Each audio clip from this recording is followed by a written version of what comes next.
Customer brings in his MS-180C, said, oh, it just needs some basic maintenance. There shouldn't be really that much wrong with it. Well, let's take a look here.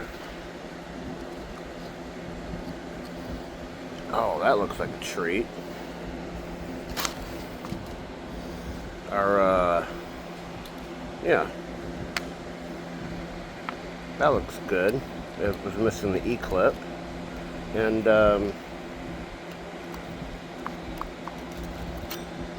oh, heck, there's not even a needle cage, and it's also missing a clutch spring.